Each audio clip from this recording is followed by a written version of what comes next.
3 true sleepover horror stories, too disturbing to forget. Welcome to DTC, the place of the brave, where the eerie meets the eternal. This is your portal to unsettling tales, spine-chilling stories, and the dark corners of the unknown. Tonight, we invite you to explore 3 true disturbing sleepover horror stories that will make you question the safety of even the most innocent gatherings. These are not just tales, they're whispers from the shadows, haunting memories etched into the minds of those who dared to share them. So dim the lights, settle in, and prepare for a journey into the unsettling. Let's unravel the darkness together, one story at a time. Story 1. Warning. A terrifying hotel call. Are you ready? Imagine this. You're on a trip far from home, exploring a new city with friends. You've had a wonderful day, sightseeing, eating delicious food, laughing together. You return to your hotel, everything seems fine, but then, out of nowhere, a phone rings in the dead of night, shattering your peace and turning everything upside down. This is exactly what happened to me a few years ago on a school trip. I had no idea that what seemed like a simple call would soon turn into something I could never explain. And I'm sure by the end of this, you'll feel the same chill I felt, because sometimes not everything is as harmless as it seems. That call didn't just leave me confused, it left me with a feeling of dread I still can't shake off. What if you got a call like that? Could it just be a misunderstanding? Or is there something far more sinister at play? Join me as I uncover the mystery behind that eerie call, and you'll understand why sometimes the strangest things cannot be explained. It was late, around 11 p.m., and we had just returned to the hotel after a fun-filled day of sightseeing. The city was quiet, and the only sound was the faint hum of the air conditioning in our room. Everyone was tired but in high spirits, laughing about the little moments of the day. We were all settling in for the night, eager to get some rest before the next busy day ahead. Little did I know the calmness of the night would soon be shattered by a phone call that still haunts me to this day. The hotel room was dim, lit only by the soft glow of the bedside lamp. I was lying down, just about to drift into sleep, when the phone by the bed rang.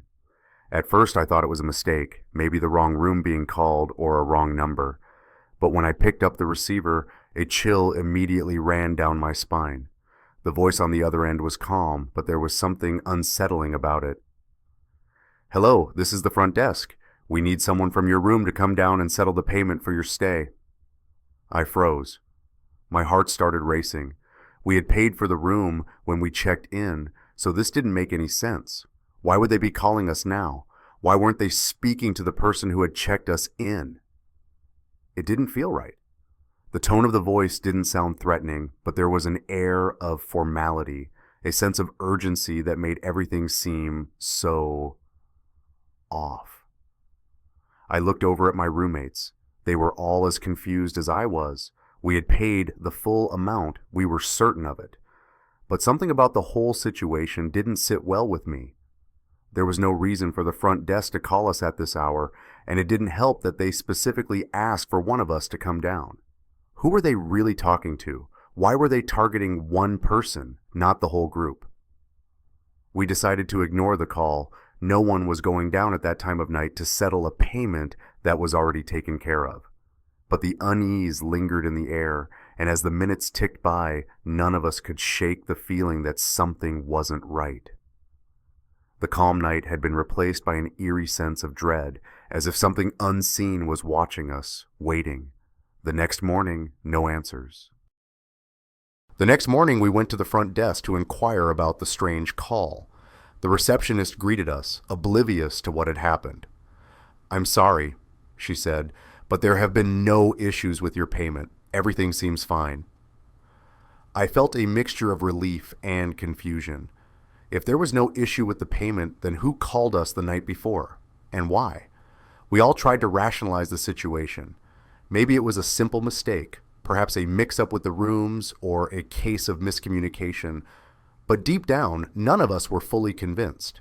It was unsettling to think that someone, either from the hotel staff or someone else, had known our room number and made that call for no apparent reason.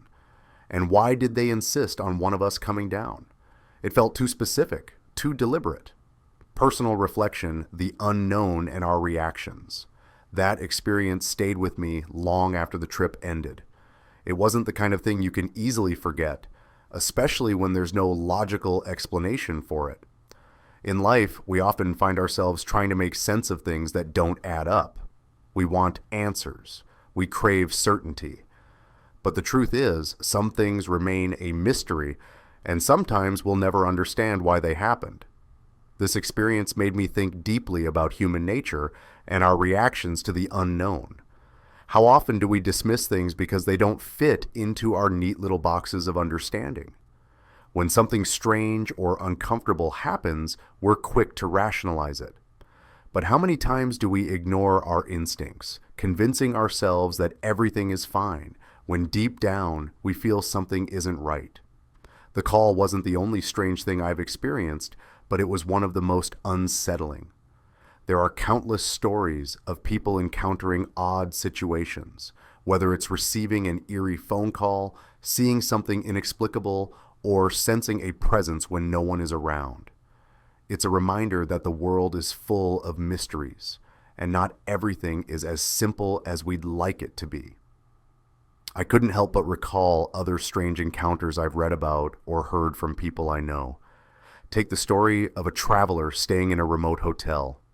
One night they received a phone call at 3 a.m. from a person claiming to be the hotel manager, asking them to come down to settle a bill that had already been paid. Just like us, they were certain that their payment was taken care of. They even checked with the front desk the next morning, but the receptionist had no record of the call or any issue with their payment. This left them wondering if someone within the hotel had been using the phone system to prank guests, or worse, if there was something more sinister going on. There's also the case of a famous actress who once shared her experience of receiving a phone call late at night in her hotel room. The person on the other end claimed there was a problem with her reservation and insisted she come down to address it. After refusing to go, the actress later discovered it was a prank orchestrated by a hotel staff member. But the unsettling feeling it left behind lasted far longer than the prank itself. These stories, though they differ in details, share a common theme: the experience of something unexpected and unexplainable. It's not just about the event itself, but how it makes us feel, how it triggers our instincts, our curiosity, and our fear. Looking back on my own experience, I realized that the strange call was more than just a mystery. It was a lesson in trusting my instincts. Sometimes things don't make sense, and we might not have all the answers, but we can always rely on our gut feeling to guide us when something feels off. In life, it's important to pay attention to the little details, the things that don't add up. Whether you're traveling, dealing with a situation at work, or simply going about your daily life, trust your intuition. Don't ignore that nagging feeling in the back of your mind.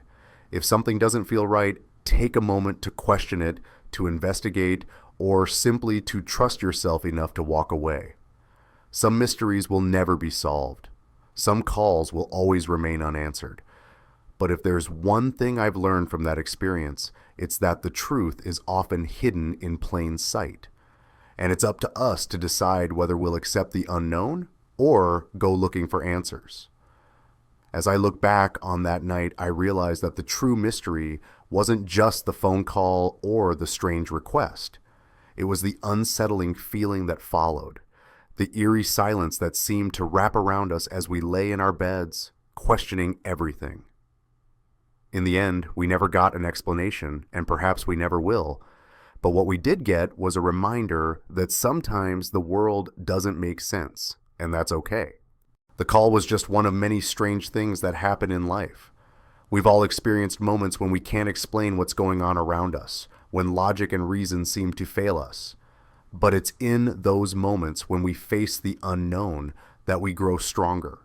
We learn to trust ourselves, to listen to our instincts, and to acknowledge that not everything can or needs to be explained.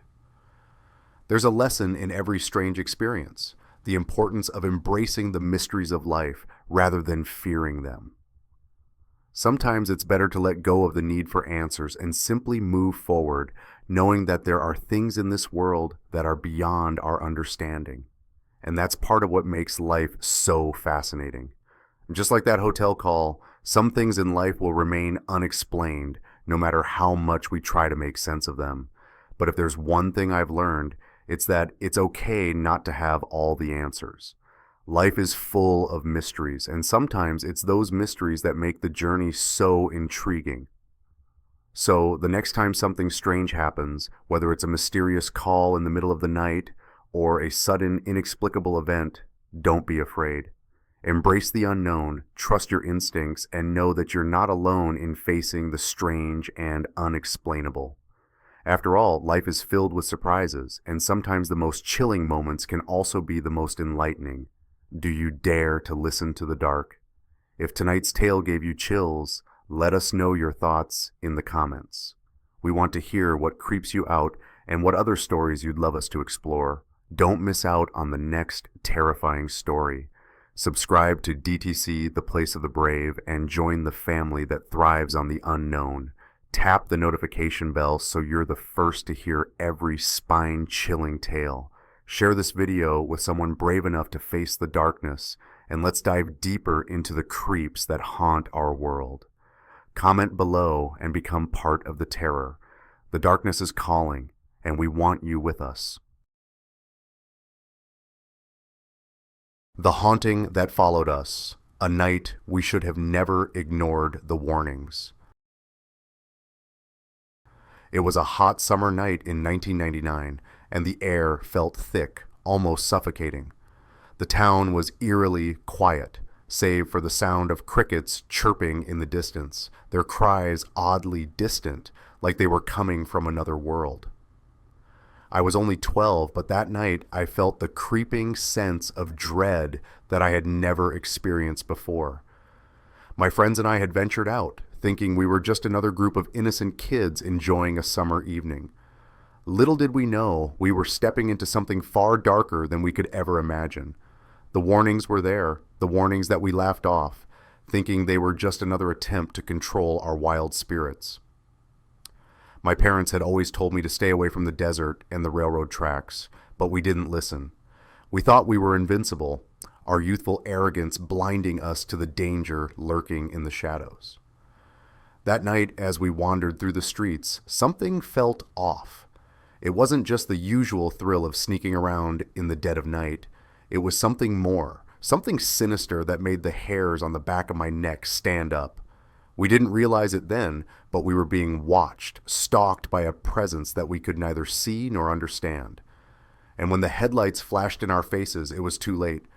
The terrifying sound from behind us, the unmistakable sense of being followed, it all felt like a scene from a nightmare. But this wasn't a nightmare. This was real, and it was only just beginning.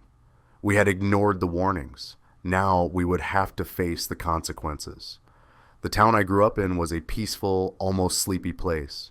The streets were lined with modest homes, and every shopkeeper knew your name. There was a sense of security, a belief that nothing too dangerous could ever happen here. My friends and I would often find ourselves walking around the small town, enjoying the fresh air and the freedom of summer. But on that particular night, we chose a different path.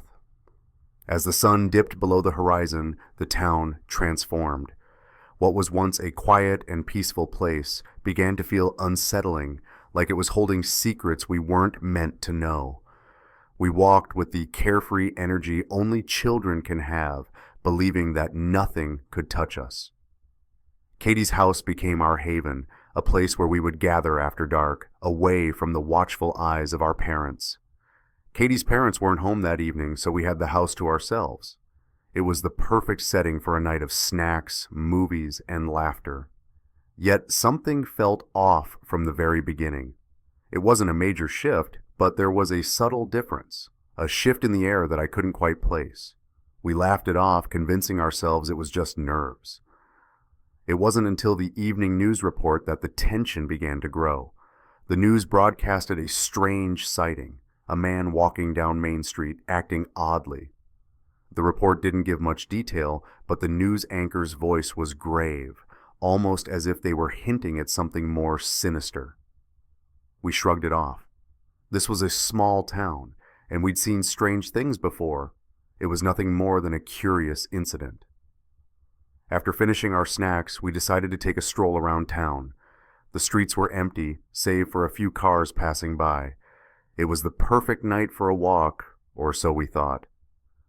As we made our way down the sidewalk, chatting and laughing, we failed to notice that we weren't alone. We didn't hear the footsteps behind us, didn't see the figure lurking in the shadows. It wasn't until we reached the corner store and the chill of a sudden breeze made my skin crawl that I realized something wasn't right. It started with a flash of headlights. The beam of a car's headlights suddenly pierced the night, blinding us for a moment. We froze, confused, as the car slowed down and came to a stop just a few feet away from us. It wasn't just the headlights that sent a wave of fear through me. It was the way the car sat there, unmoving, silent. My heart pounded in my chest, and I could feel the hairs on the back of my neck rise. It was as though the car had been waiting for us, waiting for the right moment. And then we heard it, a sound from behind us. A shuffle, the faint rustling of movement in the dark. It was the sound of something following us. We turned, expecting to see a passerby, but there was nothing there. Just the darkened street, stretching endlessly in both directions. But the feeling lingered. The presence of something or someone was watching us. My heart raced, and every instinct in my body screamed to run, but we didn't move. That's when the true horror set in. The man, the car, the strange sounds, all converged in a terrifying moment of realization. We were being followed, but by whom and why? The headlights were now gone, but the eerie feeling of being watched stayed with us. Panic surged as we quickly dialed my mother's number, and her voice on the other end was filled with a warning that I would never forget. She told us to get inside, to lock the doors, and not to trust anyone outside. It was only then that we understood the gravity of the situation. We quickly called the police, giving them as much detail as we could. It wasn't long before officers arrived, their lights flashing in the distance. They quickly made sure we were safe and began patrolling the area.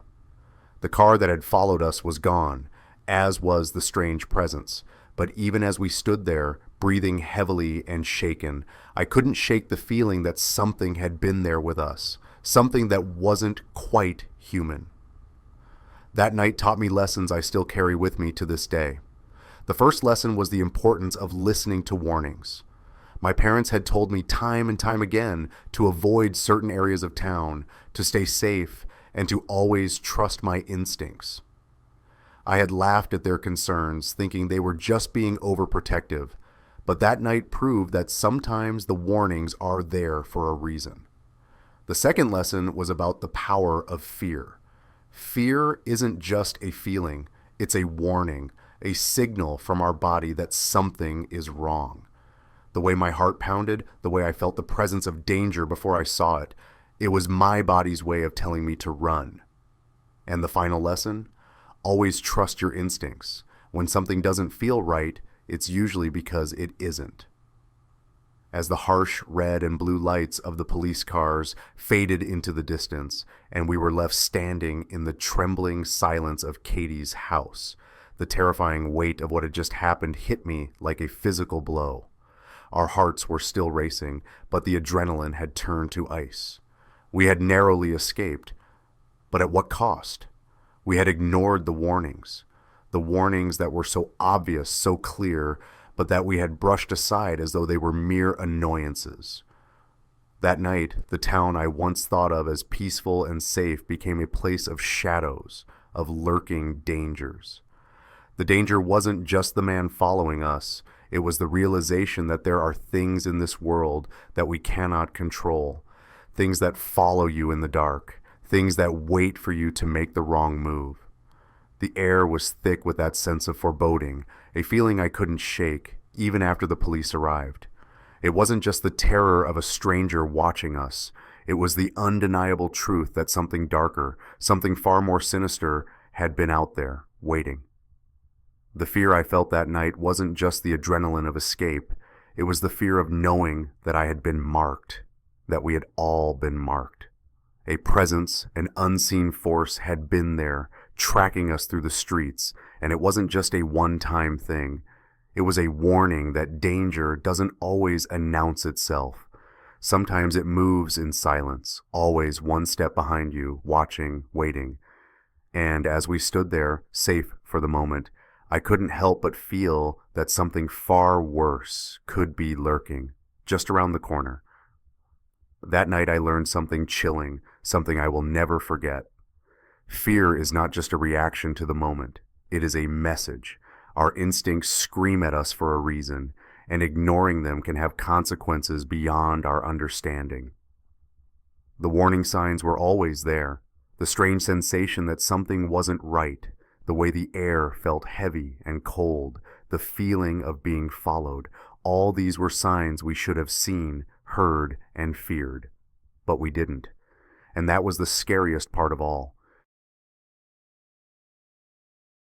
As I look back now, I realize that the most terrifying thing was not the danger that nearly found us, but the reality that we were oblivious to it until it was almost too late.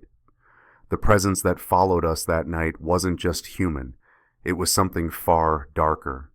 And even now, I can still feel it lurking in the background as if it's waiting for the right moment to return. So let this be a warning to you. Don't ignore the signs. Don't brush off the fear in the pit of your stomach or the chill on your spine, because sometimes the scariest things are not the ones you see. They are the things that follow you when you least expect it, the things that wait patiently to strike when you think you are safe. And if you're not careful, you may never know how close the danger truly was until it's too late. Do you dare to listen to the dark? If tonight's tale gave you chills, let us know your thoughts in the comments. We want to hear what creeps you out and what other stories you'd love us to explore. Don't miss out on the next terrifying story. Subscribe to DTC, The Place of the Brave, and join the family that thrives on the unknown. Tap the notification bell so you're the first to hear every spine-chilling tale. Share this video with someone brave enough to face the darkness, and let's dive deeper into the creeps that haunt our world. Comment below and become part of the terror. The darkness is calling, and we want you with us.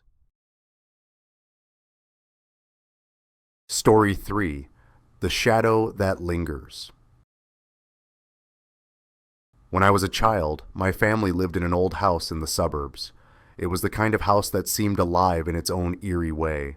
The wind would howl through the cracked windows, and the creaking of wooden floors felt like whispers of secrets untold. But one cold winter night, everything changed. That was the night when the silence itself seemed unnatural, as if it had been stilled by something watching. My younger brother and I were about to drift off to sleep when we heard it, the unmistakable sound of footsteps from the upper floor. At first, we thought it was just the old house settling in the cold, but these sounds were different. They were deliberate, measured, and closer than they should have been. And then came that unshakable feeling, like someone or something was watching us from the shadows. Little did we know that what we were about to face would haunt us for the rest of our lives. I decided to check it out, hoping to calm my nerves. As I climbed the stairs, the air grew heavier, almost suffocating. The creaking of the wooden floorboards beneath my feet seemed unnaturally loud, echoing in the silence of the house. But then I heard something else, soft, almost imperceptible footsteps following mine.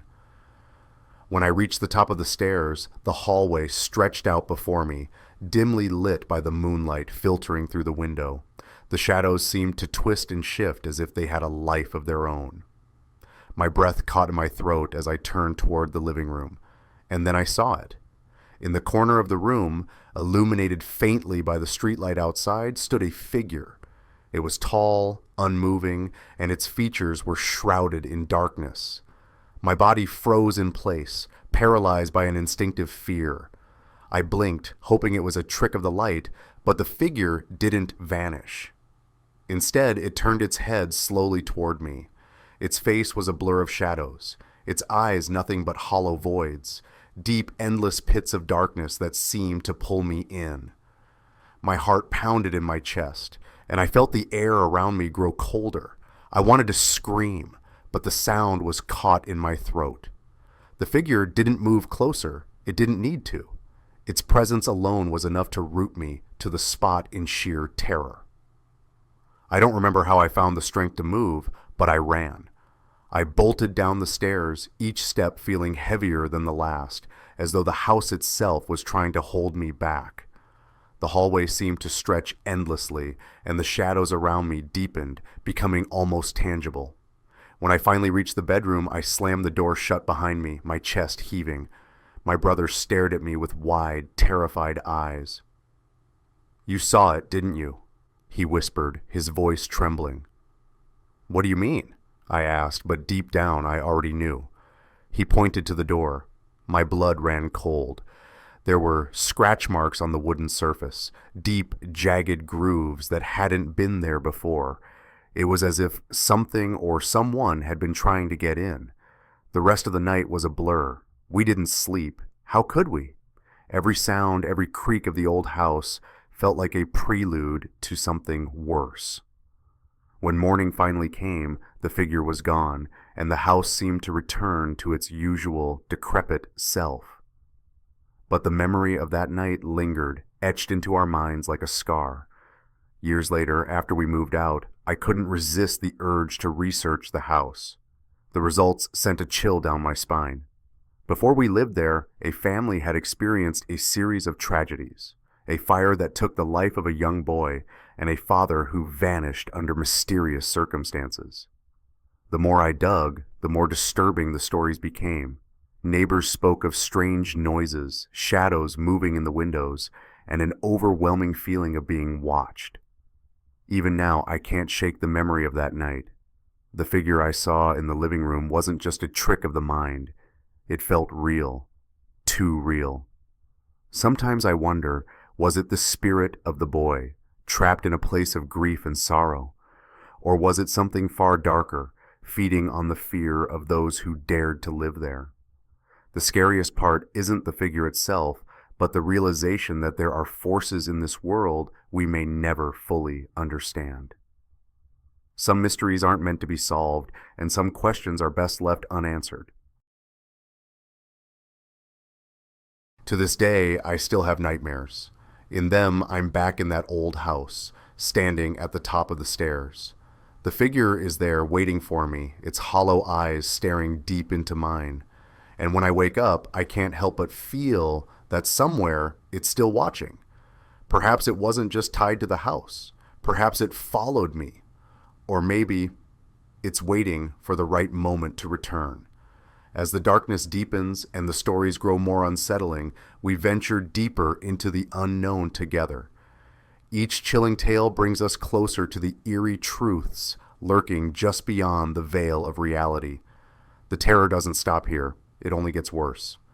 Subscribe to DTC, The Place of the Brave now, and stay on the edge of your seat. You won't want to miss what's lurking in the shadows next. Hit that notification bell and prepare for the next terrifying chapter. Remember, in the world of DTC, the creeps are always waiting, and they never rest. iMoon